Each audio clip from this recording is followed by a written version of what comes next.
Hello and welcome to Paint Along Studios TV. We'll be painting Blue Wonder. Let's get our supplies ready. We're going to be using some paper towels, some water for cleaning brushes, some styrofoam plates for mixing our colors, and some liquid acrylics. Let's use some white, deep yellow, burnt sienna, Mars black, phthalo blue, and phthalo green. We're also going to be using a variety of brushes. Let's have a number 10 Filbert brush, stiff bristle, a number 2 fan brush, a number 6 round brush, and a number 0 script brush. Let's start with the number 10 Filbert brush. We're going to make the background color. Let's get 3 big scoops of white. Think ice cream. Look at those big scoops. All right, a small dab of deep yellow, a small dab of burnt sienna, and a very small dab of Mars black. We want to mix them together, and then we're going to be adding some extra yellow and some extra brown, but you want to do it kind of slowly, just kind of testing it. We want to get a sandalwood color. You could decide if it's a little more on the yellow side or a little more on the brown side, but we want to keep it nice and light. I prefer a little more on the yellow side. Once you have your color, come to the canvas. We want to fill in the entire background with this color. When the color is nice and evenly mixed, doesn't matter what direction the stroke is. You can go up, down, over, sideways. I like the scoop and spread method. I get a big scoop on the end of my brush and then spread it as far as she goes. Now, even though this nice big brush has a nice long handle, that's just useful for cleaning with. We actually want to hold our brush pretty close to the bristles. I like to hold onto the black metal part of the brush. That's where I like to put my fingers. But it's whatever feels comfortable. But if you start getting tired, like your wrist or your fingers start getting tired, try adjusting your fingers on the brush. Figure out a good position for you. Make sure to even out the color once you're done. So I'm kind of going back and forth, and then I'm going to go up and down. This just kind of spreads the paint evenly so that everything starts drying rather quickly. All right, clean that brush. Stirring it will get a little bit out, but you want to pound it up and down to get all the paint out of there. Again, it's a stiff bristle brush. It can handle it. There's also a lot of water in this brush, so we have to squeeze out the water. So I'm going to use a little paper towel pack. Get it nice and dry. And I'm going to mix our next color. A dab of burnt sienna, a dab of deep yellow, and a tiny bit of Mars black. I kind of used the color we had before. I'm going to go ahead and make the tree trunk with it. I'm going to make the tree trunk with a few branches. Okay, the tree trunk is a little bit wider at the bottom. Most plants grow from thick to thin, meaning the branches at the top are going to be thinner. But I'm going to make a few branches as well with this big brush, and then I want to stick it in the water and switch to the number 6 brush. Okay, my number 6 round. Going to make some more branches. I'm following the trunk of the tree or the branch and tilting up slightly. Okay, I don't want them to just stick out randomly. I want to actually start on the trunk of the tree or on a branch and then pull up and away from it.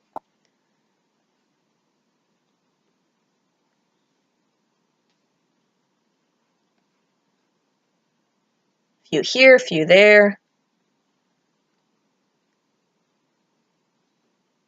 All right, now I'm going to switch brushes. I want to stick this one in the water, leave it in there. I'm going to grab my number 0 script brush. I'm going to go ahead and get a darker color. I'm going to get a scoop of burnt sienna, scoop of Mars black, mix them together. I'm going to use this color to make the bark on the tree and also some roots at the bottom. I'm kind of following whatever shape I gave the tree. Okay, so since I had it be a little bit wider at the bottom, I'm having the lines on the left slant to the left, the lines on the right slant to the right, the ones in the middle just kind of going up and down. I'm not making it too much longer. They can go up into the tree a little bit, but I don't want it to go too much longer than the trunk of the tree. Then I'm going to be adding bark, little tiny lines, little tiny textures mostly along the left side. I can add a few lines here and there on the right side, but I'm sticking mainly to that left side to create a little bit of a light source. We want to use that same color to start making even more branches. We want lots of them. Okay, we're letting the branches get longer and spread out a little bit. We want to kind of fill in the space. So every time I do a branch, I add several branches on that branch. Okay, again, I'm kind of following whatever branch I'm working on. So I start on one of the main branches and then pull up and away from it, always tracing a little bit. The branches can overlap slightly. You can have a few overlapping on each other. Looks more natural. The more branches you make, the more possibility for leaves. If you want to get very, very thin branches, especially on the very tips, put less pressure on your brush. Barely touch the canvas. Only let the very tip of the brush touch, not even all the bristles. It's all about pressure with brushes. The harder you push, the bigger the line you're going to get.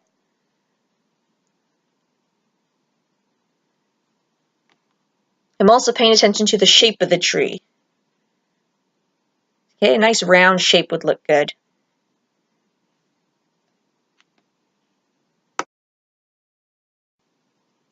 All right, that looks like enough. Let's go ahead and clean our brush, stir it around, let it touch the bottom of the glass. Switch to the fan brush. We want to get a scoop of Phthlo Green, a scoop of Phthlo Blue, and a scoop of Mars Black. We want a very dark turquoise. Okay, then I'll kind of wipe some out on the side of the plate. And I'm going to grab a scoop of Phthlo Green, a scoop of blue, and a scoop of white. It's a different pile. You can play with the shade if you want a little more blue, a little more green, it's up to you. This time I'm going to wipe my brush out on a paper towel because I want a really light color for the last one I'm going to mix. I want to get a big scoop of white. Okay, you can kind of mix whatever's left in your brush into there. And then you can add a tiny bit of blue and tiny bit of green in there. Start with the dark color though. We're going to go ahead and add some leaves to the trees. I'm covering up the tops of all of the branches. Okay, and then I can even come down a little further, a little higher. I don't want to do this. One for each branch, no. Bang, bang, bang, bang, bang, like a woodpecker. A little higher, a little lower. Just using the branches as a guideline. You can add extra clusters here and there. See how I'm working on top, some of the center areas. You can start by just doing the outer edges. That's the easiest one. But then you got to come in the center of the tree as well and add some clusters of leaves there. Play with different amounts of paint in your brush. You can have more paint, you can have less. It'll be more blobby, more solid with more paint. It'll be more sprinkly with less.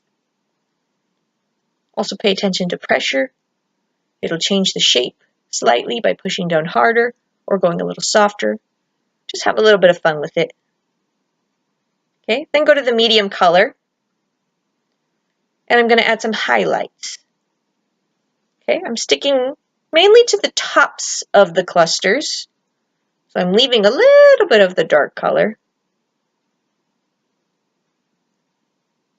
But I'm working on top of this wet paint. I'm letting it mix a little bit here and there.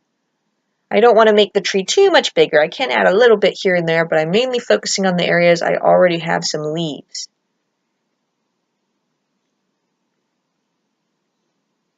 Okay, I'm going to squeeze my brush, get the paint out, paper towel, get the lightest color. And I'm going to have a little bit less in my brush. I'm just going to sprinkle just a little bit here and there, sticking to the tops of the clusters again. Just to have a little bit of variety. Here and there and everywhere.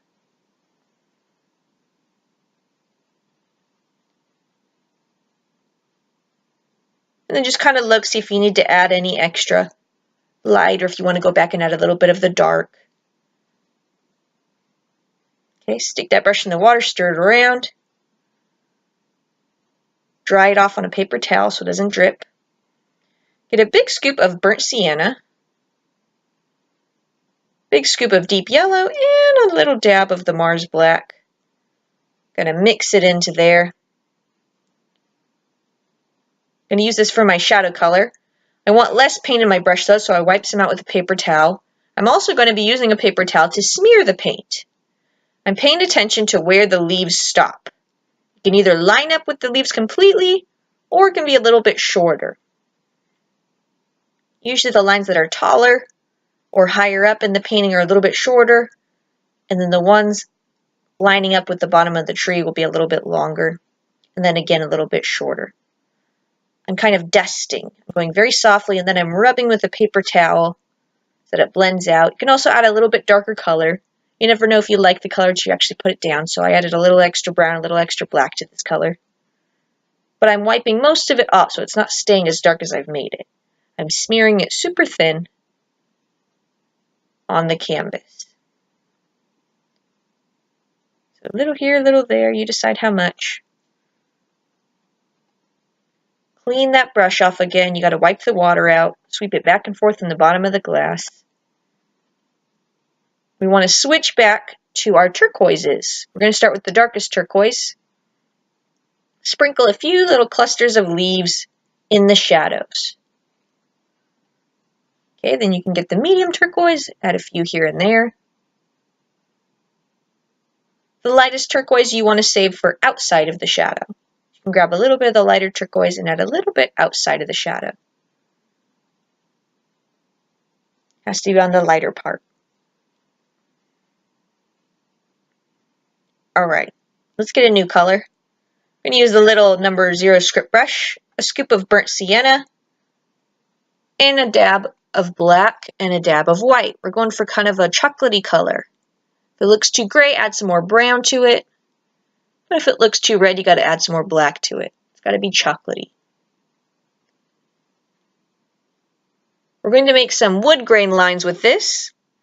We need a paper towel to smear with. We want to make very thin lines, so I'm barely going to touch the canvas. You can rest your pinky somewhere dry. I'm going to make some lines just like that, and then while it's wet, I want to wipe it up and down.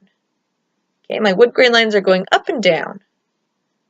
Some longer ones, some shorter ones, but wipe them as you go. Don't make 3 and try to go back and wipe, because this paint dries very fast, especially in this small brush. I also don't have a ton of paint in my brush, just a little bit.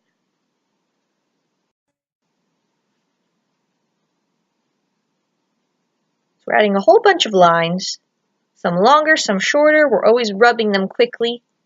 This small brush will dry very quickly. The lines you make will dry very quickly. You want to work a little bit quick. Don't have a huge amount of paint in your brush when you make your lines, because if you have a lot of paint, it'll smear very, very fast. You can make a few knots if you want, just 2 lines coming down, one pulls away from the other. And then you can rub them. Just a few little curved lines that curve away from the other line.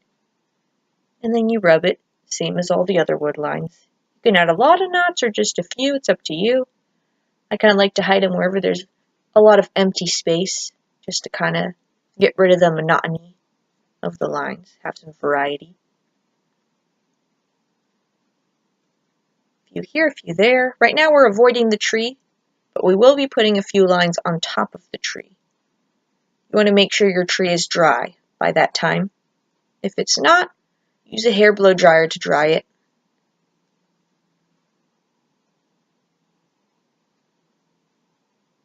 So right now I'm just kind of checking.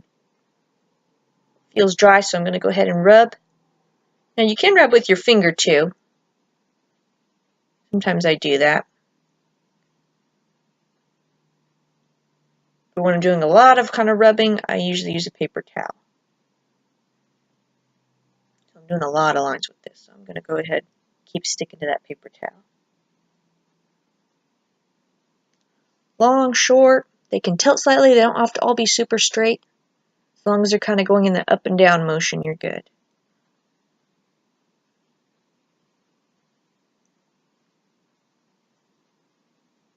Alright, a few extra here, a few extra there. You can also lengthen lines you already have. We're going to split the wood now. So any of the lines that are touching the bottom or the top of the canvas, you want to split it. What do I mean by that? Just like the trunk of the tree gets wider at the bottom, we want these lines that are touching the bottom of the canvas or top to get a little bit wider along that edge.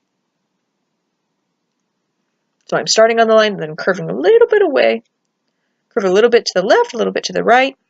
I end up back on the line, so it's just widening it a little bit.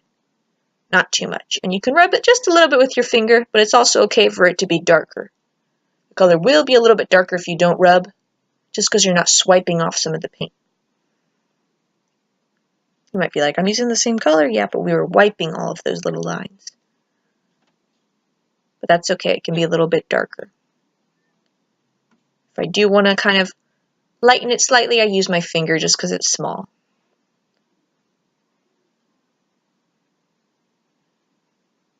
Try to find all the lines.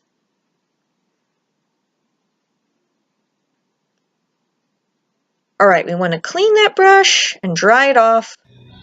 Mix our next color. A scoop of Burnt Sienna and a scoop of Mars Black, really dark color. We're going to divide the canvas into 3 panels, so 2 lines. We want to make 2 lines. These lines can be thicker and we're not going to rub them. Just kind of going down. It's okay for the line to be a little bit wobbly. Try to make it 1 stroke, but then, like I was pointing there, go back and fill in anywhere the paint ran out. Okay, so I try to do it in 1 stroke. Kind of ran out short there, so 2 strokes.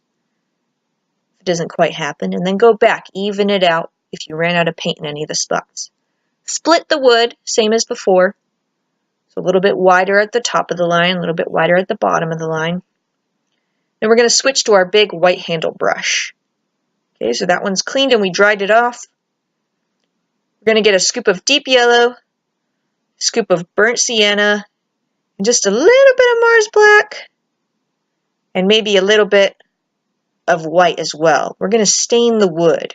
We just want it to be kind of a lighter version of our background color. Use a dry brush technique, so wipe some of the paint out with a paper towel, and gently stain the wood. So we're smearing it super, super thin. Just a little bit here, a little bit there. Anywhere there's lots of space, it can go on top of some of the wood grain lines. As long as you're doing it really, really thin, have very little paint, everything will show through. Use your paper towel to wipe every once in a while. And then that's it. Let's look a close-up. See all those cool details. See that wood stain? All the little lines we made?